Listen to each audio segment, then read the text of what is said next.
Le peuple demande des vlogs. Non, c'est pas vrai, personne n'en demande, mais il fait beau aujourd'hui et c'est suffisamment rare en Normandie quand il fait beau. Et j'ai envie d'en profiter un petit peu, de m'occuper de mon jardin, j'ai quelques corvées à faire. Viens avec moi.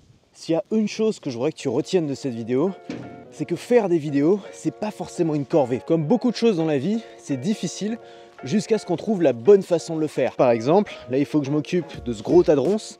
J'avais pas particulièrement envie de le faire aujourd'hui. Et puis je me suis dit, bon, ce sera l'occasion de reprendre le vlog, faisant du contenu, et tout de suite, pour moi qui aime bien créer du contenu, c'est devenu beaucoup plus amusant.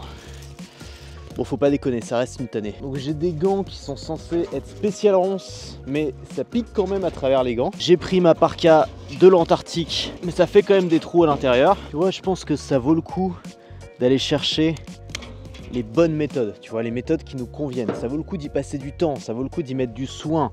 Parce que quand on trouve nos méthodes, les méthodes qui marchent pour nous, c'est ça qui peut changer notre vie.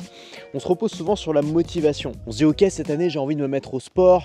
Allez, je me motive. Et on est très motivé pendant les 2 premières semaines du mois de janvier. Et ensuite, on arrête parce qu'on perd cette motivation. Et quand on perd la motivation et qu'on n'a pas de méthode, qu'est-ce qui nous reste ?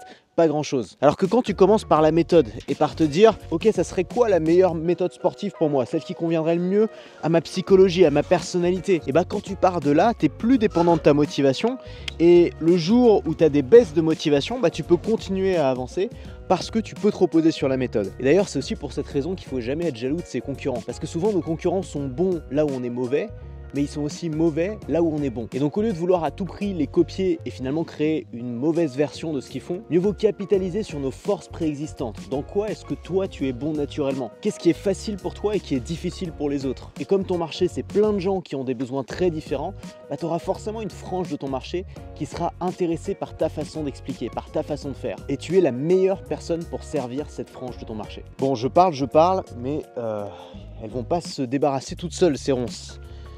Oh là là, ce que c'est chiant! Ça, c'est le gros tas de ronces ultra piquantes que je dois dispatcher dans la forêt.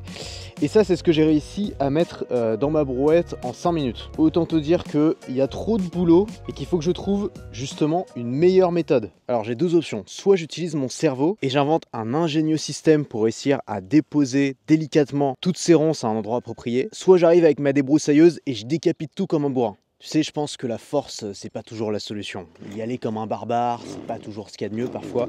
Il faut y aller avec subtilité, avec finesse. Alors, fais-moi les malins.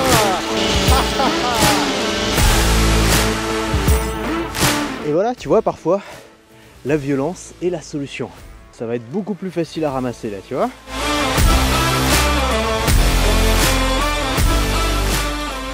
J'ai remarqué un truc, c'est que quand on se met à une nouvelle activité, par exemple le cyclisme, le jardinage, le bricolage, à peu près n'importe quoi, on commence toujours avec humilité en se disant je vais pas avoir besoin de beaucoup de matériel, j'achète un petit taille-haie à la main pour tailler mes haies, j'achète une petite scie pour couper mes arbres qui tombent, et on se dit qu'on va se débrouiller, qu'on n'a pas besoin de grand chose. Et en fait, très vite, le désir humain de scaler se fait sentir. Et on se dit, mais pourquoi je suis en train de perdre mon temps à tailler mes haies comme un connard avec mon petit taille-haie, alors que je pourrais avoir un truc à moteur qui me permettrait de tailler toutes mes haies en 6 fois moins de temps. En fait, je pense qu'on ne peut pas échapper à notre satisfaction d'être humain, d'être plus efficace. Et pourtant, c'est absurde, parce qu'à la base, on se dit qu'on a envie d'avoir un jardin, justement pour faire davantage de travaux manuels, dans la nature. On se dit qu'on a envie d'acheter une maison pour pouvoir faire un peu de bricolage soi-même. À la base, c'est un loisir, et on ne peut pas s'empêcher de l'industrialiser. Tu vois, c'est un peu pareil dans un business. On commence souvent en se disant « j'aimerais bien être libre ». Je vais être freelance, voilà, je vais vendre mes compétences. Donc on décide d'utiliser des outils qui nous permettent d'aller plus vite, d'automatiser certaines tâches, peut-être même d'en déléguer une partie. Et à la fin de la journée, on se retrouve à ne plus du tout faire ce qu'on avait fait au départ. Et en fait, la question à se poser à ce moment-là, c'est toujours qu'est-ce que j'ai envie de faire de mes journées? Moi, je suis pas contre du tout le fait de scaler, d'optimiser, d'améliorer son efficacité. C'est même mon objectif principal en termes de business. Mais la raison, c'est pourquoi? Est-ce que c'est pour toujours grossir et finalement travailler toujours plus aussi? Ou est-ce que l'objectif, c'est simplement d'avoir des meilleures journées, d'avoir un meilleur quotidien? Par exemple, moi, j'aime créer du contenu. Si j'ai monté toute une activité autour de ça, c'est pas pour arrêter de créer du contenu et pour tout déléguer. C'est justement pour me donner les moyens de vivre de ce contenu et de pouvoir m'offrir le luxe de continuer à créer du contenu toute ma vie. Bon, après, faut pas être hypocrite, hein. Je sais que c'est toujours agréable d'être en croissance. On a envie de grossir, on a envie de construire quelque chose qui nous dépasse. Ça fait partie de notre nature d'être humain, et finalement, peut-être qu'il faut l'accepter. On peut vraiment tout faire avec cette caméra, c'est un truc de ouf. Si tu l'as pas encore vu, je t'invite à aller voir mon test de la DJI Osmo Pocket, qui est la caméra qui est en ce moment dans ma brouette et avec laquelle je peux faire tous ces petits effets marrants. Bon, je t'explique.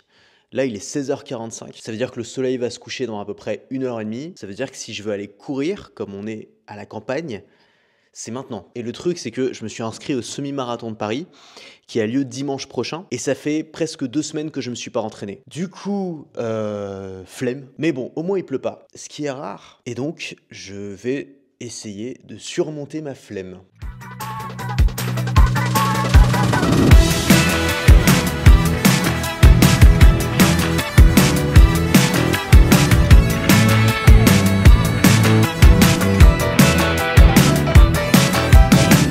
Un peu à voir avec cette histoire de vlog parce que ça m'oblige pour faire de jolis plans à aller poser la caméra tout là-bas, à revenir puis à faire semblant de courir là pour la première fois.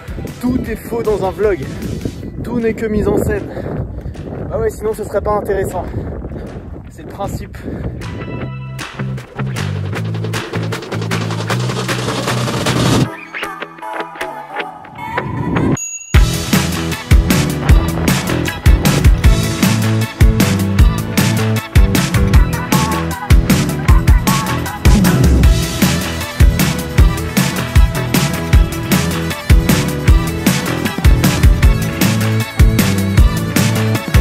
Mes animaux sont fascinés par mon nouvel aspirateur robot et je dois dire que moi aussi. Moi j'y trouve une satisfaction, un peu comme jouer à un jeu vidéo, où je me dis ok, j'ai un nouvel achievement, maintenant j'ai un robot qui passe aspirateur pour moi. Génial, je peux passer au truc suivant. Pour acheter cet aspirateur, je suis tombé sur la chaîne YouTube d'un mec qui fait les reviews de tous les nouveaux aspirateurs robots qui sortent. Et je me suis dit c'est quand même incroyable YouTube, parce qu'il y a vraiment de la place pour tout le monde.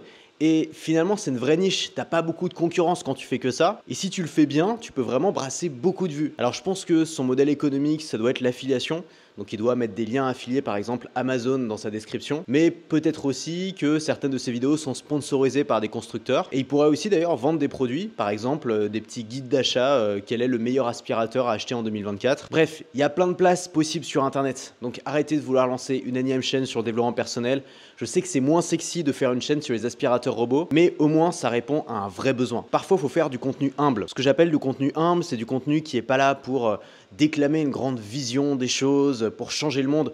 Non, c'est du contenu qui assume qu'il a un petit impact, mais un impact. Par exemple, moi quand je fais des tutoriels sur, je sais pas, comment créer une miniature YouTube, je sais bien que je vais pas changer le monde avec ce genre de vidéo, mais c'est important pour moi de continuer à faire ce type de contenu humble, parce que c'est du contenu concret, qui aide concrètement les gens et qui me font découvrir aussi par de nouvelles personnes qui pourraient ensuite être davantage intéressées par ma philosophie, par mes méthodes ou même par mes vlogs. Bon, si t'as pas suivi les vlogs précédents, là je suis dans ma maison de campagne en Normandie, que j'ai acheté il y a 3 mois. 4 mois peut-être à peine. Donc il y a encore pas mal de choses à faire, notamment des travaux. J'aimerais bien notamment changer la couleur des murs, je suis pas fan. Et j'ai déjà changé pas mal de choses dans mon bureau. Alors j'ai pas fait de travaux, mais si tu te souviens bien, dans le dernier vlog, j'avais créé cette espèce d'alcôve là derrière, en cassant en fait le placard qui était là, et j'avais mis mon bureau. Bon, bah mon bureau finalement, je l'ai déplacé là. Ça lui permet d'avoir plus de luminosité et d'être plus proche des fenêtres. Et dans l'alcôve qui est derrière moi, bah, j'en ai fait ma petite salle de sport. C'est là où j'ai mis mon rack pour faire mes tractions et mes dips. Big up à Eric Flag qui m'a vendu tout le bordel. Franchement, c'est de la super qualité, j'adore. Là, on a un petit coin lecture. C'est un projet long terme, cette maison. Hein. Je me projette ici facilement sur 10, 15, peut-être 20 ans. Et donc, on aura tout le temps, si tu veux, de faire des travaux un peu au fur et à mesure. C'est aussi pour ça qu'on a acheté cette maison. Hein. C'est pour avoir un endroit, un chez nous, dans lequel on peut investir, qu'on peut construire petit à petit. Et l'avantage d'une maison, c'est que c'est un immense terrain de jeu. Alors là, comme tous les soirs, je vais faire mes étirements. En fait, ça faisait pas mal de temps que j'avais arrêté de faire des étirements, que j'en faisais pas du tout. Et comme je me suis remis à cette méthode de musculation, la méthode l'a fait, qui m'a fait prendre beaucoup de muscles quand j'avais 16 ans, et ben j'ai relu le bouquin original et je me suis rendu compte que ne pas faire d'étirements, c'est vraiment un problème. Je te lis juste un passage du livre qui m'a vraiment fait flipper personnellement. Donc ça, c'est ce qu'Olivier Lafay dit sur les gens qui ne pratiquent pas la souplesse. À plus ou moins long terme, le pratiquant se sentira fatigué, déprimé. Les contractures nerveuses accentuées par la musculation ne s'évacuent plus. Le corps est raide en permanence. Les muscles et les articulations deviennent douloureux. Le manque d'énergie est flagrant car l'influx nerveux est bloqué ou ralenti par les contractures.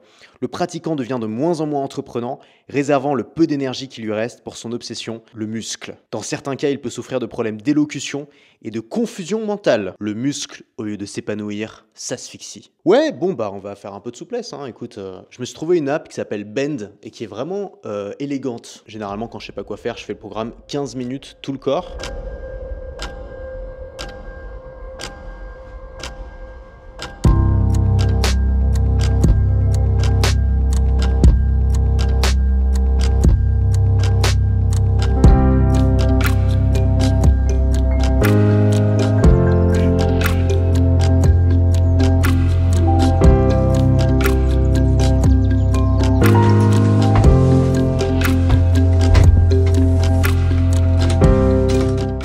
Faire des petites courses. Je me suis remis à la muscu et comme tu le sais, si tu veux prendre du muscle, surtout si tu es plutôt fin de base comme moi, il faut manger beaucoup de calories. Et donc pour avoir mon apport calorique, je me suis mis à manger pas mal de flocons d'avoine notamment et pas mal de céréales, ce qui était assez efficace. J'ai pris 2-3 kilos de muscle assez vite. Le problème c'est que j'ai aussi commencé à avoir des ballonnements, le ventre gonflé, etc. J'avais mal au ventre, j'étais pas bien. Et donc je me suis un petit peu renseigné et je me suis rendu compte que les céréales, pour certaines personnes, c'était très inflammatoire.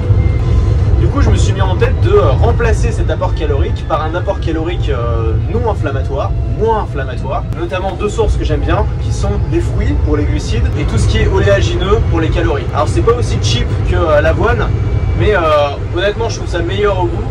C'est très efficace et c'est bien meilleur pour la santé. Du coup, la direction de la petite ferme là qui est pas loin de chez moi, je vais faire un peu le plein là pour les prochains jours.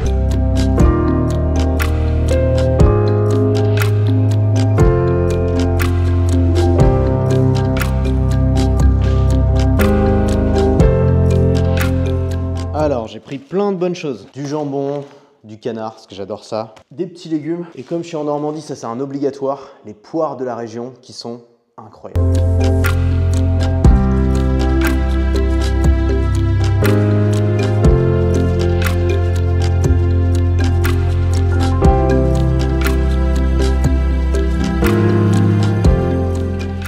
Retour à Paris. Ce matin, j'avais prévu de te parler de ça. Ça, c'est ma carte American Express et le but de cette carte, c'est de me permettre de voyager gratuit en business class, si possible, grâce à mes dépenses. American Express, ils font des cartes comme Visa et Mastercard et ils font des partenariats avec des marques. Donc là, en l'occurrence, c'est Air France. Je suis peut-être un petit peu surexposé là. Et le but, c'est que les clients puissent utiliser leur carte et plus ils vont dépenser de l'argent avec leur carte, plus ils vont gagner des miles et ensuite on va pouvoir échanger ces miles contre des billets d'avion. Et donc j'avais fait mes calculs et je m'étais rendu compte que avec tout ce que je dépensais en publicité, ça pouvait me permettre de faire 3 ou 4 allers-retours en business class par an, Paris-New York. Ce qui est, en théorie, génial. Et donc je me suis dit, tiens, je vais faire une petite section dans le vlog pour faire un peu la promo de cette carte. En plus, ils ont un programme d'affiliation qui est très généreux. Et j'allais le faire. Et puis en fait, je vais pas le faire parce que Amex, c'est de la merde. Et c'est le client insatisfait qui te parle. Ça fait même pas un mois que je suis chez eux. J'ai à peine commencé à faire des dépenses en utilisant mon Amex. Du jour au lendemain, ils me bloquent ma carte sans me prévenir. Je me rends compte au bout d'une semaine parce qu'il y a tous mes comptes publicitaires qui d'un coup sont bloqués. Je les appelle, ils me disent « Ah bah oui, il faut envoyer des documents. » Prévenez-moi les gars. J'envoie les documents, aucune réponse pendant une semaine, mes comptes sont toujours bloqués. Je les rappelle, il va falloir attendre encore une semaine. Moi je leur dis écoutez, vous êtes sympa, j'ai payé 750 € pour avoir cette carte. La promesse de base c'est quand même de pouvoir l'utiliser. Ma carte se bloque, personne ne me prévient. J'envoie les documents, il se passe rien. Je passe des heures au téléphone devant des musiques emmerdantes pour contacter un support client pour un service qui fait pas son boulot. Alors que ça s'adresse à des professionnels qui sont pas censés avoir énormément de temps libre. Il y a un moment où moi j'ai très envie de la renvoyer cette carte. Donc si ça t'intéresse de passer chez Amex parce que quand même les miles, en théorie, si ça marche, c'est sympa, je te mets mon lien d'affiliation très généreux en description, mais en attendant, je ne peux pas te recommander l'American Express Air France parce que le service que j'ai depuis un mois, c'est de la merde. Donc j'espère pouvoir refaire un point dans 6 mois et te dire que finalement cette carte c'est génial, grâce à elle je peux voyager à l'autre bout du monde en business class, mais pour l'instant, je peux pas te la recommander. Voilà. Et ça me fait chier, je te le dis, parce que putain leur programme d'affiliation il est généreux. Cette vidéo n'est pas sponsorisée par American Express. Bonjour, c'est Chronofresh. Oui, Bah je suis chez moi, merci. Là je reçois ma bouffe, toutes les semaines je me fais livrer des repas par un service qui s'appelle Season. Ça fait beaucoup de recommandations là aujourd'hui. Allez c'est parti, on va la chercher et puis peut-être à un moment je vais pouvoir me mettre à bosser quand même dans cette journée. Alors ça s'appelle Season et c'est un vrai hack de flemmard. Moi je trouve que la bouffe ça prend beaucoup de place quand même dans le quotidien. J'aime bien cuisiner mais j'aime bien faire des choses simples et il y a des moments... Par exemple le midi où j'ai pas le temps. Voilà, je suis en train de bosser, ça prend du temps sur mon travail, ça me saoule. Et donc il y a cette entreprise qui s'appelle Season qui te livre des plats toutes les semaines. C'est de la bonne cuisine, franchement c'est bon. Et pareil, je te mets un petit lien en description qui te donne peut-être droit à 2 semaines gratuites, j'en sais rien, je sais pas ce que c'est leur programme affilié. Voilà, c'est tout. J'avais pas prévu de te faire une journée placement de produits. Évidemment, rien de tout ça est rémunéré. Mais qu'est-ce que tu veux, il y a tout qui est tombé en même temps.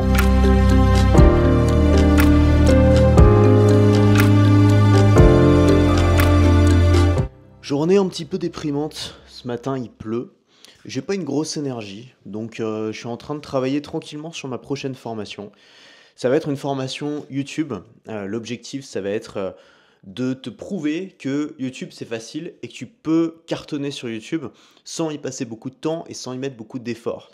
Et en fait ce que j'ai fait pendant ces dernières semaines, c'est que j'ai fouillé YouTube, notamment le YouTube anglophone, pour réussir à trouver des créateurs qui cartonnent sur la plateforme, parfois qui font des millions de vues, voire des dizaines de millions de vues pour certains exemples, en faisant des vidéos que tu peux faire en 1 heure, avec du matériel très simple, sans équipe de tournage, avec un montage qui est ultra minimaliste, sans correction de couleur, sans titre, sans rien. Il y a des concepts qui sont vraiment fun en plus, vraiment amusants. Je pense par exemple à des concepts de voyage. Il y a plein de choses à faire. Donc là, j'essaie de rassembler un peu tout ça dans une mind map. Et puis, une fois que j'aurai complété la mind map, je pourrai commencer le tournage de la formation. C'est la partie qui demande le plus de réflexion, de créativité, de recherche. Mais c'est aussi le plus important parce que c'est le corps de la formation. Voilà, donc je me mets pas de pression, j'avance tranquillement dessus. Et puis je sens qu'aujourd'hui ça va pas être une journée, voilà. Ça va être une journée pépère, on va pas trop se fatiguer, puisque demain, semi-marathon de Paris. Est-ce que j'appréhende un peu? Oui. Est-ce que je pense que je vais le terminer? Oui. Est-ce que ça va être difficile? Probablement, mais c'est pas non plus un Ironman, donc je devrais m'en sortir. Ok, on est dimanche, il est 7h45. Ça va être sympa, allez, on se motive là. On met le petit dossard. Bon, j'ai lu que c'était le semi-marathon avec le plus de monde qui a jamais été organisé à Paris. Je crois qu'on sera plus de 40 000 coureurs. Bon, pour moi, c'est surtout un moyen de retrouver des amis et de courir dans une ambiance un petit peu conviviale. Ah non, si, il y a un objectif très important. Pour Noël, j'ai ma belle-tante qui m'a offert du chocolat. Et comme à chaque fois que je me plains qu'on m'offre des sucreries à Noël, elle a mis un petit post-it dessus pour Antoine, mais après le semi. Et donc j'ai gardé cette tablette bien précieusement dans mon placard pendant 2 mois. C'est ma petite motivation du jour. Fallait une motivation pour se lever à 7h un dimanche. Bon alors Florent, oui. C'est toi qui m'as embarqué là-dedans. Moi c'est Pikachu. Et t'es le seul mec qui est déguisé parmi 40 000 personnes. Oui. Et voilà, c'est Florent. C'est moi.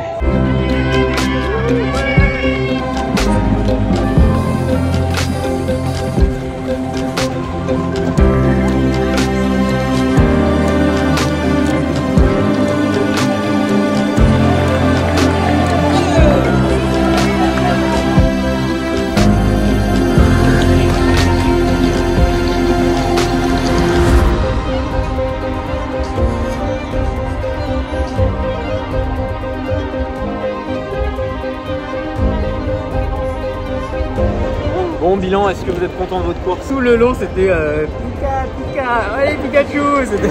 Voilà, c'est bon, ça c'est fait. Franchement, c'était super. J'ai passé un super moment. Je pensais le finir en 2h20, je l'ai fini en 2h06. Donc franchement, je suis content. Et j'ai remarqué que à chaque fois qu'il y a une course, je fais toujours mieux que ce que j'avais prévu. C'est parce que j'anticipe pas l'importance de la motivation. Quand tu t'entraînes, tu connais un petit peu tes performances, mais quand tu t'entraînes, il y a personne qui t'acclame. Quand tu fais une course, il y a un truc incroyable, c'est que il y a des gens qui viennent t'encourager alors qu'ils te connaissent pas. Donc sur tout le long de la course, t'as des gens qui disent allez, allez Antoine et tout. Et toi, t'es là, merci. Une sorte d'offre et de demande naturelle. Les sportifs ont besoin d'être encouragés et il y a des gens qui aiment encourager les sportifs. Et ça, c'est merveilleux. Et donc, t'arrives à la fin, dernière ligne droite, t'as les gens qui tapent sur les pancartes et tout. Ça te met dans une énergie qui te fait faire de meilleures performances. En plus, il y a ma mère qui m'a fait la surprise de venir me soutenir quand je suis passé à Vincennes. Donc, ça m'a fait super plaisir. Est-ce que je le referai l'année prochaine? Peut-être. Est-ce que je vais faire un marathon complet? Peut-être, mais pas cette année. C'est pas dans mes priorités. En tout cas, c'était cool.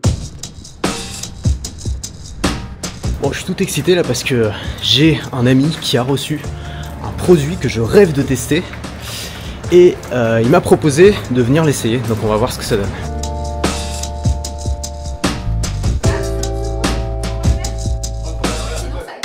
c'est bon, j'ai regardé en l'air. Ah mais c'est incroyable, mais ça marche. C'est pas un scam. C'est donc pas un crypto scam en fait. C'est pas du dropshipping. Oh, putain, c'est incroyable, putain, c'est un truc de fou. Il est où là? Mec, c'est YouTube là. Ah c'est dingue. Tu pètes un câble. C'est tellement mieux, on peut pas s'imaginer quand on voit ça sur des démos YouTube. Ouais, c'est ouf. Ça a rien à voir. Puis, tu Mais attends, t'imagines, tu fais des mind maps géantes là. Hop, ça va là. De là. Le mec, Ce qui est incroyable, c'est que tu mets tes bras comme ça. Tous tes bras sont détourés. Du coup, Lior, toi, tu utilises le Vision Pro au quotidien, plusieurs heures par jour. Qu'est-ce que tu fais avec et en quoi ça a changé ta manière de bosser? Moi, je l'utilise à peu près 5 heures par jour. C'est pas un must-have, tu vois. Il n'y a pas de killer feature qui vont me dire ok, c'est nécessaire que je l'ai, tu vois. Je rentre beaucoup plus en deep work quand je suis dedans parce que je me mets un petit fond nature, etc.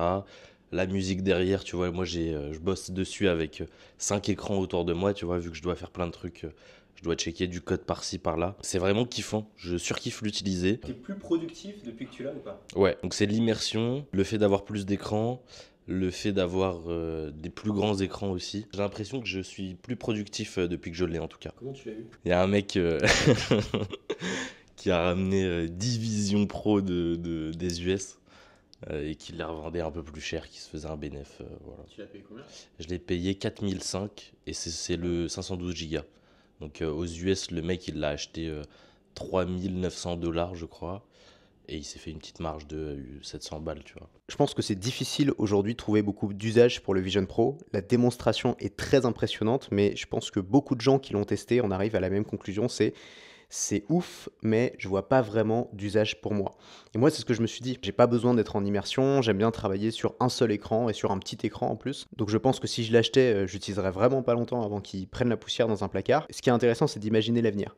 D'imaginer comment est-ce que ça pourrait évoluer et quels usages ça pourrait prendre dans le futur. Clairement, aujourd'hui, on passe une grosse partie de notre temps online sur Internet. On fait des calls via des écrans. On crée du contenu avec une caméra que les gens regardent sur un écran. Tout ça, finalement, c'est de la friction. Il y a toujours un écran entre moi et mon audience. On peut imaginer que plus tard, on ait des expériences réellement immersives où, en tant que créateur de contenu, je suis en train de parler à mon audience et le gars me regarde comme s'il était littéralement assis en face de moi. On peut penser aussi à plein d'autres types d'expériences. Par exemple, pour les phobies. T'as une phobie sociale, le Vision Pro recrée une scène devant toi avec un public. Étant donné le temps qu'on passe aujourd'hui sur Internet, ce serait pas délirant de réduire la barrière entre toi et la personne à qui tu parles sur Internet, entre un créateur de contenu et son audience, entre une grand-mère qui fait un FaceTime avec son petit-fils. Ça pourrait être génial d'avoir l'impression de faire tout ça comme si on était en face à face. Maintenant, ça reste une immersion, ça reste une expérience audiovisuelle et ça propose pas vraiment de fonctionnalité en plus. Et moi, si je l'avais, je serais pas plus productif que maintenant. Donc, aucun intérêt pour l'instant. Il y a quelques jours, j'étais à un mastermind organisé par Émile Charrier de l'agence Digifox et on a tous pris 1 minute pour partager une petite pépite business. Je me suis dit que ça pourrait t'intéresser puisqu'on va parler des vidéos moches. Je te la partage tout de suite. Alors beaucoup d'entrepreneurs ont peur de se lancer sur YouTube parce que ça fait peur, parce que c'est difficile, parce que c'est impressionnant, parce que ça paraît très long. Et donc j'ai eu l'idée de créer une formation qui s'appelle Vidéo Moche, d'essayer de trouver des concepts de vidéos YouTube qui marchent et qui demandent très peu d'efforts. Et la personne que je connais qui a le mieux réussi ça, c'est mon associé qui s'appelle Félix, qui n'arrivait pas à faire des vidéos YouTube, il n'arrivait pas à parler devant une caméra, c'était pas naturel pour lui. Et donc il a payé quelqu'un pour discuter avec lui pendant 1 heure chaque semaine. Et donc il enregistre la conversation. Et ensuite il envoie tout ça à la monteuse qui découpe 3 ou 4 extraits. Et ça lui fait ses vidéos YouTube. Et donc en 1 heure par semaine, il crée 3 ou 4 vidéos YouTube qui font entre 1000 et 5000 vues. Et je trouve ça génial. Bon, je me mets un peu sur mon balcon là pour profiter du soleil. Ça va faire peut-être 2 ou 3 semaines que j'ai pas vlogué. En fait, le problème de faire des vlogs sur plusieurs semaines, c'est que statistiquement, il y a des risques que tu aies une crise pendant ces semaines ou un problème, une difficulté à gérer et que tu sois plus dans le mood de vlogger. C'est exactement ce qui s'est passé pour moi il y a 2 semaines. Et du coup, après, c'est très dur de reprendre. Donc je pense que dorénavant, je ferai des vlogs qui seront peut-être plus courts et qui seront concentrés sur 1 ou 2 jours. Comme ça, je suis sûr de les terminer en temps et en heure. J'ai décidé de faire des rencontres abonnés plus souvent à Paris. Mais la raison pour laquelle j'en fais si peu à Paris par rapport à quand je voyage, par exemple, c'est que si j'en fais à Paris, il y a trop de monde. Si j'envoie un mail à tout le monde en disant « Coucou, je fais une rencontre abonnée dans 3 jours », il va y avoir 150 ou 200 personnes qui vont venir et je peux pas gérer 150 personnes. Donc la semaine dernière, dernière, j'ai créé une petite rencontre abonnée un peu secrète où j'ai envoyé un mail à une frange de 2000 personnes dans ma liste. Il y a 80 personnes qui ont postulé et j'ai dû en sélectionner 30. C'était très cool, mais ça a demandé beaucoup d'organisation. Et donc ce que j'ai trouvé, c'est une app qui s'appelle Halo et qui permet d'organiser des événements très facilement auprès de sa communauté. J'ai créé le Antoine BM Social Club. Tu peux le rejoindre dès maintenant en cliquant sur le lien qui est en description. Pense à t'inscrire, à compléter ton profil, c'est tellement plus sympa quand les gens ont un nom, une photo. Et surtout pense à activer les notifications puisque à chaque fois maintenant que je vais faire une rencontre abonnée, que ce soit à Paris ou dans d'autres villes de France, je créerai dans cette app et tous les gens qui ont activé les notifications seront prévenus au moment où je crée l'événement. Les premiers inscrits seront validés et pourront venir, mais la plupart du temps, je ne pourrai pas accueillir plus de 30 personnes. Et donc, si tu arrives trop tard, bah, tu seras sur liste d'attente. Le but pour moi, c'est de pouvoir organiser des événements plus facilement, sans friction et sans avoir trop de monde. Et le but pour toi, c'est de pouvoir venir gratuitement, me rencontrer d'autres entrepreneurs et peut-être te sentir moins seul dans ton aventure entrepreneuriale. Et il y a une mouche qui s'est posée sur l'objectif. Je sais que c'est un problème pour beaucoup d'entrepreneurs, notre entourage comprend pas forcément ce qu'on fait et on a du mal à garder la motivation quand on a personne à qui parler de notre passion. Et ce que je réalise à chaque fois que je crée une rencontre abonnée comme ça, c'est que les gens y trouvent énormément de valeur. J'ai toujours de très bons retours, il y a des gens qui restent jusqu'au bout, jusqu'à minuit parfois alors que ça commence à 17 h. C'est aussi un moyen pour tous les entrepreneurs qui ont fait choix de rester en France, d'en tirer un peu un bénéfice parce qu'il n'y a pas que les impôts en France, il y a aussi d'autres avantages et un des avantages c'est qu'on est nombreux et qu'on peut se retrouver. Donc je te laisse t'inscrire en dessous si tu veux participer à une des prochaines rencontres que je vais faire. Dernière info, la formation vidéo moche est sortie, elle marche très bien, ça peut changer ta manière de créer, t'aider à te lancer sur YouTube, publier plusieurs vidéos par semaine, construire ta bibliothèque, te référencer sur YouTube,